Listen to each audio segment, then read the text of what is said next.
हाय दोस्तों, welcome back to our channel civil mafia. दोस्तों, normally आपने देखा होगा जब लोग बैकफिलिंग करते हैं तो लोग क्या करते हैं, एक पर्टिकुलर एरिया पे पूरा सॉइल को डंप कर देते हैं। देन उसके बाद क्या है, उसको स्प्रेड करना स्टार्ट करते हैं। तो वैसा ही काम इन लोगों ने किया है। पहले इन लोगों ने क्या किया है, सॉइल को डंप किया। देन पूरे जितना भी एरिया दिख रहा है उस ओवरऑल एरिया पे सॉइल को स्प्रेड कर लिया है। और फिर ये छोटा वाला जो बेबी रोलर है, इसके थ्रू ये लोग धीरे धीरे कॉम्पैक्ट करेंगे। क्योंकि अगर आप एक ही जगह पूरा सॉइल को डंप करके और सोच रहे हैं सिर्फ टॉप लेयर को कॉम्पैक्ट करें, तो वो पॉसिबल ही नहीं है। और क्या है, हमको लेयर वाइज कॉम्पैक्शन करना होता है। बेसिकली अगर आप लेयर वाइज कॉम्पैक्शन नहीं करते हो तो क्या होता है, आपका टॉप लेयर तो आपको कॉम्पैक्टेड दिखता है, बट जो उसके बॉटम्स के लेयर होते हैं वो वेल कॉम्पैक्टेड नहीं होते हैं। अब आप देखोगे इन लोगों ने क्या किया है, जो हमारा कॉलम्स है ना, वहाँ पर बहुत ही अच्छे तरीके से इन लोगों ने क्या किया, मार्किंग करके रखा हुआ है। जिससे क्या है कि जितना भी यानी क्या कहते हैं लेयर्स आएगा, देखो आपको ये कॉलम पे दिख रहा है ना, कि हर लेयर को पूरी तरफ स्प्रेड करके देन उसके बाद ही कॉम्पैक्शन स्टार्ट करना है। तो ये बहुत अच्छा काम कर रहे हैं ये लोग। और जो हमें मैन्युअली स्प्रेडिंग करना होता है ना, उसमें लेबर मैन पावर ज़्यादा रिक्वायर्ड होता है। तो और क्या है, छोटे एरिया पे ज़्यादा होता है, क्योंकि क्या है, यहाँ पर हमारा मशीन शायद ईजिली मूव ना कर सके। अगर यही चीज़ मैं कहूँ, अगर उसके पास छोटा बॉब कट होता है या कुछ होता ना, तो ये जहाँ पे हम लोगों ने अभी 10 लेबर्स यानी एंगेज किए हुए हैं, वो एक मशीन ही पूरा काम अच्छे से कर सकती है। बट एनी हाउ क्या है, थोड़ा सा ये लोग फिर भी कर रहे हैं, बट अच्छी प्रैक्टिस है ये। दोस्तों, आपने मेरे पुराने वीडियोस में देखा होगा, जब ये इसका हम लोग फुटिंग कर रहे थे, ये साइलो स्ट्रक्चर एरिया का, तो यहाँ पर क्या था, बहुत ज़्यादा पानी भरा हुआ था। बट फिर भी एनी हाउ हम लोगों ने पूरा डिवाटरिंग करके इसके क्या कहते हैं सर्कुलर जितने भी टैंक के पूरे फाउंडेशन को कास्ट करके हम लोग ये पूरा बैकफिल करके अभी ग्राउंड लेवल तक आ गए हैं। बट इसमें भी अभी क्या है, हमारे क्या है, एंकर बोल्ट कास्ट होने हैं, जो आप देख रहे होगे। एक वेल्डर है, ये हमारा सर्वेयर है, जो नॉर्मली इसके पॉइंट्स दे रहा है कि हमारा एग्जैक्टली हमारे वोल्ट्स कहाँ पर कास्ट होंगे। जैसे आपने ये देखा ना, टॉप पे इन्होंने वेल्डिंग किया हो, ये हमारा यहाँ पे टेम्पलेट आएगा। देन इसके बाद वोल्ट्स इस पर कास्ट होंगे। ये टॉप है बिल्कुल, ऑलमोस्ट यहाँ से एक लिफ्ट और कास्टिंग होगी, देन उसके बाद ये थ्रू आउट है।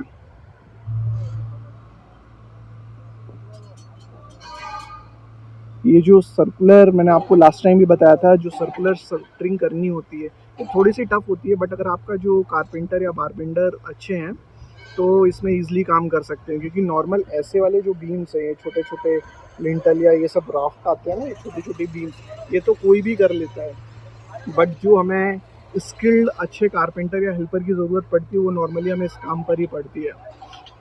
तो वो जो अच्छा स्किल कारपेंटर या बारबेंडर है ना, वो ये सारी चीज़ों को अच्छे से क्रिएट कर सकता है। वैसे तो ये पूरा हमारा स्ट्रक्चर मेनली 75% कंप्लीट हो गया है, बट 25% अभी भी ये जो लिफ्ट पेंडिंग है, तो वो भी मोस्टली इस मंथ तक हम लोग वो भी कंप्लीट करके बाहर आ जाएंगे। दोस्तों, अभी क्या होता है कि जैसे आप सभी लोगों ने देखा होगा कि जो अब हम कंक्रीट करते हैं ना नीचे वाले स्ट्रक्चर पे, या इवन कॉलम का कास्टिंग भी करते हैं, अगर वो नीचे है एटलीस्ट 1.8 मीटर हाइट तक है ना, तो हम वो ईजिली कास्ट कर सकते हैं। बट जब वो हमारा 1.8 की जगह वही 3 मीटर हाइट होता है, जैसे एग्जिस्टिंग आपके सामने जो है ना, ये आप देख रहे हैं, तो क्या है, इसमें कंक्रीट का क्वांटिटी जो है ना, वो तो बहुत कम होता है। बट इसको कंक्रीट करने के लिए ना बहुत सारे मैन पावर का रिक्वायरमेंट होता है। क्योंकि क्या है, इसको क्या है, बहुत छोटी क्वांटिटी में क्या है लिफ्ट करना पड़ता है ना। तो यहाँ पर हम क्या है, कोई ऐसा यानी क्या कहते हैं पंप या कुछ लगा सकते हैं, क्योंकि क्वांटिटी बहुत छोटा होता है। तो इसलिए क्या है, ये सारी चीज़ें मैन्युअली होती है।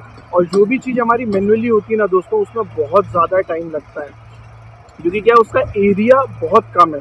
अगर इसी चीज़ का एरिया ज़्यादा होगा तो हम जल्दी से कंक्रीट कर सकते हैं और ईजिली इस पोर्शन से बाहर आ सकते हैं। बट क्या है, जैसे जैसे हाइट पर काम जाता है ना दोस्तों, तो वहाँ थोड़ी डिफ़िकल्टी फेस करनी पड़ती है।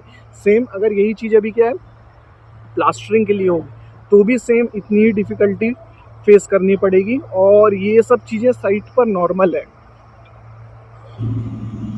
देखिए, अभी इस तरफ भी जो हमारा कारपेंटर लोग होंगे, वो यहाँ से भी इस तरफ से ही शटरिंग कर रहे होंगे। ये देखिए, क्योंकि क्या है, इसको जब आप टॉप पर हाइट पर होते हैं ना, तो इशू क्या होता है कि हमको सपोर्टिंग के लिए कुछ नहीं होता है। अगर सपोर्टिंग के लिए कुछ चीज़ होगी तो क्या कहते हैं, इसको सपोर्ट देना आसान है। अगर ये सपोर्ट नहीं देंगे तो क्या है, बल्ज होके क्या है, शटरिंग हमारा भाग जाएगा और कंक्रीट पूरा बाहर लीकेज हो जाएगा। इवन हमें क्या है, इसका स्लरी का भी ध्यान रहना रहता है कि स्लरी भी लीकेज ना हो। अभी आप देखोगे बोर्ड हमारा वो है, बट इन लोगों ने क्या है, नीचे ग्राउंड से सपोर्ट दिया है। देखिए पूरे थ्रू आउट बोर्ड को वहाँ से लेकर बिल्कुल एंड तक पूरा ग्राउंड तक ही सपोर्ट देने की इन लोगों ने कोशिश करी है, क्योंकि वहाँ उनके पास सपोर्टिंग के लिए कोई स्ट्रक्चर ही नहीं है। टायरॉड है, बट टायरॉड क्या है, जो टायरॉड और विंगनट उन्होंने लगाए हुए ना, वो सिर्फ क्या है, हमारा वर्टिकलिटी और उसका जो जैसे 200 हमारा बीम है तो वो 200 उसको कैच कर रहा है, बट वो अलाइन एकदम स्ट्रेट हो, 90 डिग्री पे हो, वो उस पर चेक नहीं हो सकता है। तो क्या है, हमको ऐसे साइड सपोर्ट्स दोनों तरफ देने पड़ते हैं, जिसके थ्रू ये हमारा एकदम 90 डिग्री पर रहे और कास्टिंग प्रॉपर हो। नहीं तो क्या होता है, अगर ये बराबर सपोर्ट नहीं होगा ना, हमने मान लीजिए इसमें हल्का सा वाइब्रेटर चलाया या कुछ भी किया, तो ये क्या है, यानी स्लांट पे या टिल्ट पे कास्टिंग हो जाएगी, फिर वो दोबारा हमको तोड़कर दोबारा कास्टिंग करनी पड़ेगी। तो ये सारी चीज़ों का भी जब आप यानी क्या कहते हैं, इस चीज़ को कंस्ट्रक्ट कर रहे हो तो आपको ध्यान रखना पड़ेगा, क्योंकि जो कारपेंटर है या बारबेंडर है वो, या जो भी वहाँ पे सुपरवाइज़र है, वो कुछ चीज़ें मिस कर सकता है। तो जो इंजीनियर का काम है इस चीज़ों को बराबर चेक करना, ये सपोर्ट्स जो उसने लगाए वो प्रॉपर है यानी, ये सारी चीज़ें आप लोगों को देखनी पड़ती है। स्पेशली जो वहाँ पे साइट इंजीनियर है उसको तो ये पक्का चेक करना पड़ेगा। दोस्तों जैसा मैंने आप सभी को वहाँ शटरिंग के लिए बताया था ना, सेम आप यहाँ भी देखेंगे।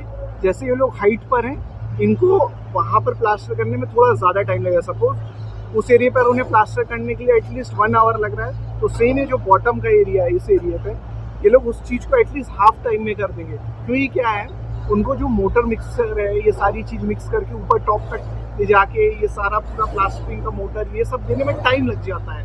बट यही चीज़ अगर नीचे होगी तो वो क्या है, नीचे से ही वो चीज़ खुद लिफ्ट कर सकता है, उसे ऊपर की ज़रूरत नहीं है। तो जब भी आप हाइट पर काम करते हैं तो आपको सबसे पहले क्या है, सेफ्टी पक्का रखनी है। बिना सेफ्टी के आपको काम नहीं करना है। जैसे ये लोगों को देखोगे आप, इन लोगों ने पूरा बराबर सेफ्टी बेल्ट पहनकर बहुत अच्छे से काम कर रहे हैं, क्योंकि आपकी सुरक्षा दोस्तों आपके हाथ पर है।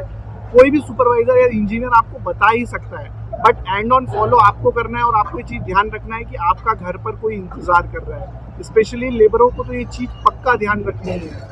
काम ज़रूरी है, बट आपकी जान से ज़्यादा ज़रूरी नहीं है। तो आपको इस चीज़ का बराबर ध्यान रखना है और सेफ्टी में ही हमेशा काम करना है। तो फ्रेंड्स आज की वीडियो में इतना ही। मैं मिलता हूँ आपसे नेक्स्ट वीडियो में। तब तक आप सब अपना ख्याल रखना, और कंस्ट्रक्शन से कुछ नया लर्न करने के लिए हमारे चैनल को सब्सक्राइब कर लेना और सभी नोटिफिकेशन को ऑल पर क्लिक कर देना, जिससे आपको हमारे आने वाले सभी वीडियो के नोटिफिकेशन सबसे पहले मिलेंगे।